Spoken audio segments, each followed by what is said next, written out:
Salut à toi, bon dimanche, on se retrouve donc dimanche matin. Aujourd'hui, je voudrais répondre à une de tes questions que tu me poses fréquemment. Il vient soit quand on se rencontre, soit en message privé, qui est Julien, est-ce que tu as fait appel à des subventions pour ton projet? Eh bien, la réponse est non. Et l'objectif de la vidéo, c'est surtout de vous expliquer pourquoi je n'ai pas fait appel à des subventions.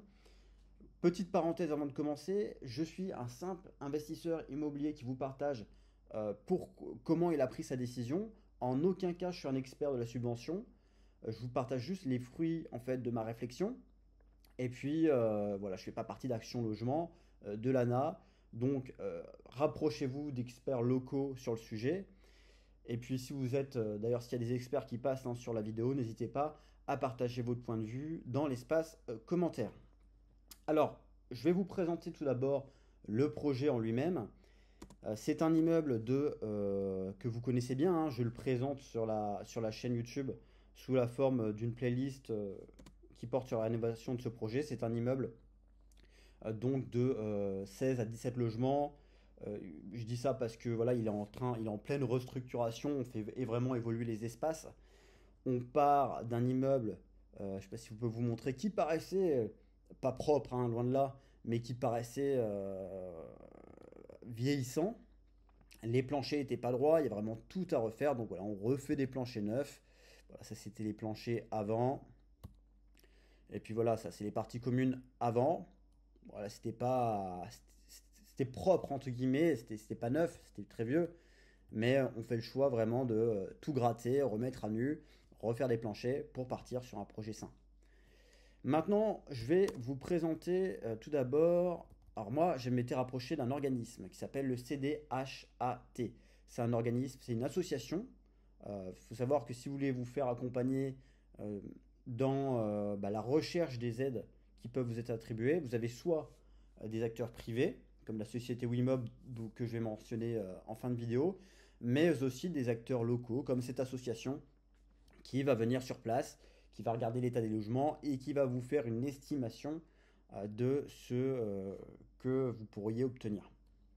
Alors on va commencer par là, c'est l'étude de faisabilité du CDHAT. Alors étude qui porte sur 12 logements et non 16 ou 17, simplement parce que eh bien, les logements étaient occupés lors du passage de la personne. Il y en a toujours certains qui sont occupés à l'heure actuelle, certains sont libérés. Je vais vous montrer maintenant ce qu'il nous a fait. Il nous a fait une estimation d'aide sur la base des deux dispositifs qui sont l'ANA et en bas en point 2 Action Logement.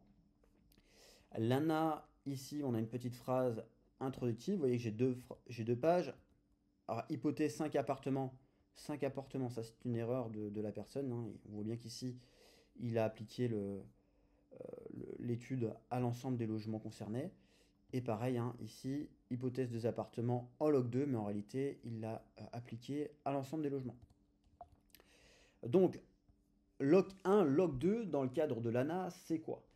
Log 1, log 2, c'est en fait, vous pouvez, dès que forcément l'État vous donne des aides, il ne va pas vous les donner sans aucune raison. Il attend une contrepartie. Et la contrepartie de ce dispositif avec l'ANA, c'est que les logements soient loués à une personne, à un foyer dont les revenus sont modestes. Et pour ça, pour leur permettre d'accéder à des logements de qualité à un prix intéressant, ils vont se rapprocher des propriétaires, leur donner des aides, donc une aide financière, en échange d'un plafonnement des loyers. Donc, Loc 1, on est entre, si je ne me trompe pas, j'ai regardé tout à l'heure sur ChatGPT, mais on était sur, vous voyez, c'est écrit ici, lui il me dit 15 à 30% en dessous de la moyenne des loyers du marché pour la Loc 1 et 30 à 45% par rapport au loyer du marché pour la Loc 2. Donc, ici, là il y a Google qui va commencer à m'énerver. Voilà, on ne le voit plus. Euh, Ici en log 1, vous voyez, ils sont plus importants qu'en log 2. Ok, ça c'est clair. Vous avez bien compris le truc. Bon, ici on a un plafond de dépenses subventionnable. Voilà, c'est jusqu'à ce montant-là. Ici on a l'ANA, donc au maximum, elle peut subventionner ce montant pour chaque appartement. Je repasse ici en log 1. Ici, en loc 1, on a un taux qui va aussi s'appliquer sur le montant que vous avez ici. Ce taux, c'est 25 à 35%. Il m'avait dit en fait 25% c'est quand le montant de la rénovation au mètre carré est estimé à 750. 35% c'est quand le montant se rapproche des 1000 euros du mètre carré. Alors déjà d'entrée, moi sur ce projet, on était à 1500 déjà du mètre carré. Et là on se rapproche plus des 2000 euros parce que je refais l'intégralité, enfin j'aborderai vraiment le montant, enfin les difficultés à rencontrer avec le projet sur cette rénovation, ainsi que le montant des travaux dans une autre vidéo. Mais voilà, on est au-dessus des 750, des 1000 euros du mètre carré, surtout qu'on a eu une belle inflation là en 2021 sur les prix des matériaux, et donc on est assez loin de cette notion de 750 000 euros. Euh, les taux, donc 25% pour les 750, 35% pour les 1000 euros. Et là, il me met donc les subventions de l'ANA. Alors, le Cotentin, c'est la région. En log 1, il n'y a rien. Par contre, l'État, on est à 1500 euros par logement. Et vous voyez que ça varie pour le département. Dans les deux cas, pour les aides, il faut un gain énergétique supérieur à 35%. Donc ça, on abordera ça après, mais c'est mesurable avec le DPE. Et enfin, en deuxième point, il aborde les aides d'Action Logement qui sont mobilisables. Alors là, il est un peu plus fou sur la méthode de calcul, mais il est estimé à 92 205 euros pour Action Logement, voilà, sous condition de réservation des logements à des salariés du secteur privé qui vous seront proposés directement par Action Logement. Donc c'est Action Logement qui vient, qui nous propose des profils, et puis à nous de les sélectionner ou non. Soit voilà un total ANA et Action Logement dans le cadre de la LOC 1 estimé à 204 180 euros. Ici on avait un petit astérix. Ce montant là pour donc Action Logement est à titre indicatif. Le dispositif d'aide d'Action Cœur de Ville d'Action Logement est en train d'être revu et va subir prochainement des modifications. Effectivement, il y a eu des modifications. Je ne sais pas comment ça aurait pu impacter le montant. Ça serait intéressant d'échanger avec la personne pour savoir ce qui a changé. Ce qui a changé déjà, c'est la durée. Bon, je vais vous en parler après, ça plutôt. Euh, Maintenant, hypothèse log 2. Ici, donc, on a des loyers qui sont plus faibles.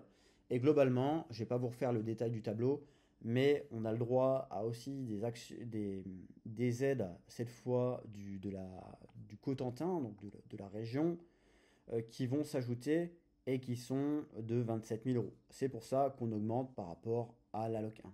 Ici, on arrive sur une nouvelle page, le niveau de ressources pour les locataires.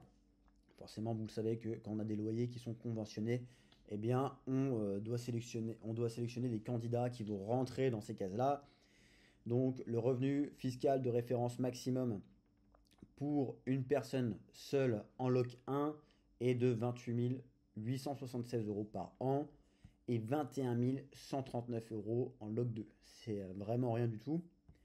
Je ne vais pas rentrer dans le détail du tableau, mais vous voyez qu'il propose différentes typologies de foyers.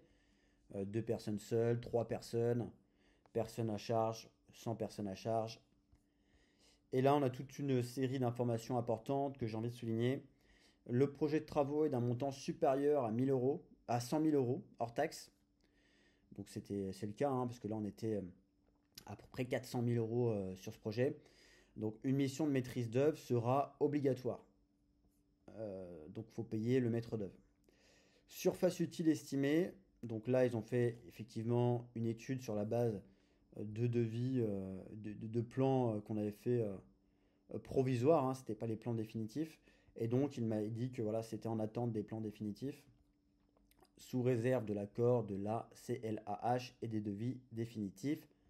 Sous réserve d'un niveau de performance énergétique après les travaux, le logement doit atteindre, après les travaux, un niveau de performance énergétique correspondant au moins à l'étiquette D. Donc ça, c'est très facilement faisable avec la nature des travaux qu'on fait actuellement dans l'immeuble. La constatation se fait sur la base d'une évaluation de la consommation conventionnelle du logement et sur la lecture de l'étiquette énergétique avant et projeté après les travaux. Les travaux d'économie d'énergie, isolation, menuiserie, extérieur, chauffage, ventilation doivent être obligatoirement réalisés par des entreprises certifiées RGE.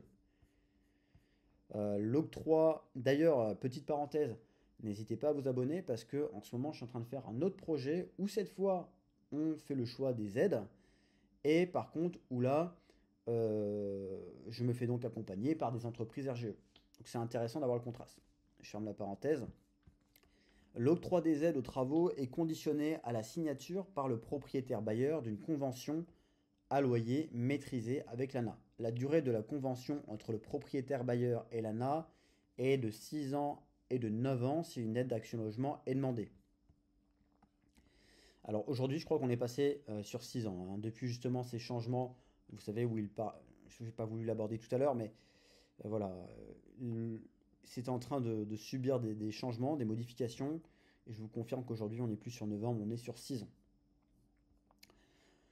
Bon voilà, ça vous connaissez.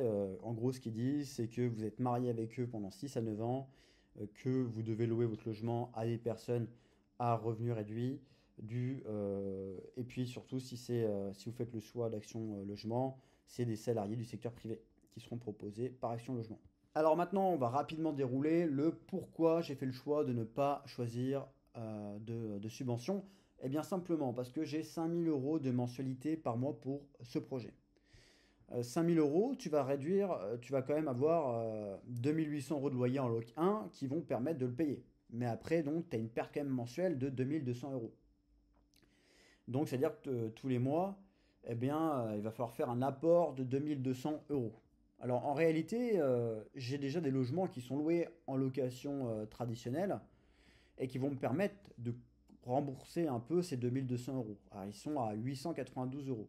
Ce qui fait que mon apport réel personnel, enfin moi et à mes associés, dans le projet sera de 1308 euros par mois. 1308 euros sur un an représente 15 696 euros. Sachant qu'on a engagé sur 6 ou 9 ans, on ne savait pas trop à ce moment-là, 6 ans, 94 000 euros, 9 ans, 141 000 euros d'apport. Donc en fait, tu prends le montant de ta subvention. L'ANA plus Action Logement, on était en loc 1 à 204 000 euros. Tu vas réduire de ça le delta que tu vas devoir injecter sur les prochaines années. Il faut que tu le gardes en fait. Donc, tu fais 204 moins les 94 000 euros. Ça veut dire que sur 6 ans, tu as quand même un delta positif de 110 000 euros. C'est-à-dire que je vais toucher mes 200 000. Je vais dire ça, 94, je le mets de côté. J'ai 110 000 euros pour faire d'autres projets, un apport dans une autre société, pour un autre immeuble, un autre appartement. Ça, c'est quand même un avantage. Par contre, sur 9 ans, ça devenait tout de suite moins intéressant, puisque sur 9 ans, j'avais un apport personnel pour boucher les trous qui était de 141 000 euros, soit un delta positif de 62 000 euros 917. Et pour vous dire, ma taxe foncière, elle est de 7 000 euros par an de mémoire. Tu fais 7 x 9, ça fait 64 si je dis pas de bêtises. Donc en fait, la taxe foncière vient manger le delta positif que tu as ici. Parce que oui, depuis le début, je vous parle en loyer brut, mais en réalité, il ne faut pas oublier qu'on va devoir, au-delà de boucher les trous, on va aussi devoir payer la taxe foncière, les femmes de ménage qui vont venir entretenir les parties communes, voilà, toutes les autres charges en fait auxquelles on peut faire face dans le cadre de ce projet. Donc le seul avantage, c'est de toucher un bon billet d'entrée, mais derrière, bah, tu es bloqué pendant 6 à 9 ans. Et les contraintes, donc voilà, tu es un peu marié pendant 6 à 9 ans, tu as des baux qui vont être compliqués à rompre par contre, parce qu'en fait, après les 6 ans ou après les 9 ans, le locataire, ils ont des revenus modestes. Alors parfois, ils restent toute leur vie comme ça. Et alors soit le gars, il arrive à s'en sortir et il devient propriétaire, soit il n'est pas dans la capacité de devenir propriétaire, et donc il va pas être très content quand tu vas lui dire on va augmenter les loyers. Surtout qu'ils sont déjà hyper plafonnés, donc tu vas pas les augmenter, tu vas pas les remettre en fait au niveau du marché directement. Tu vas devoir les augmenter un petit peu tous les ans. Donc t'es marié en fait sur 6 à 9 ans, mais dans la réalité, bon, c'est pas trop. Et puis en plus, le locataire, tu vas vouloir augmenter ses loyers. Donc ça va créer des tensions avec lui. Donc voilà, pour moi, c'était déjà une grosse contrainte mentale en fait sur c'est la charge mentale supplémentaire. Et voilà, j'ai mis locataire stressant parce que bon, on connaît un peu les profils quoi. On se retrouve après un léger souci de carte mémoire sur eh bien l'étude du projet sans les aides, hein, donc sans plafonnement des loyers. On aurait donc, ici je vous ai mis scénario loyer non plafonné, optimiste, mais en réalité qui est assez proche du marché. 7 918 euros, c'est les loyers que je pourrais encaisser mensuellement, que je multiplie par 12 pour avoir 95 000 euros par an. À ça, bah, on retire les 60 000 euros de crédit annuel que je vais devoir rembourser, ce qui nous fait un delta positif de 35 000 euros par an. Ensuite, bah, vous prenez ce montant des 35 000, vous le multipliez par 6 pour voir sur 6 ans bien, combien vous allez encaisser au niveau des revenus locatifs bruts. Eh bien, c'est 210 000 euros sur 6 ans, 315 000 euros sur 9 ans.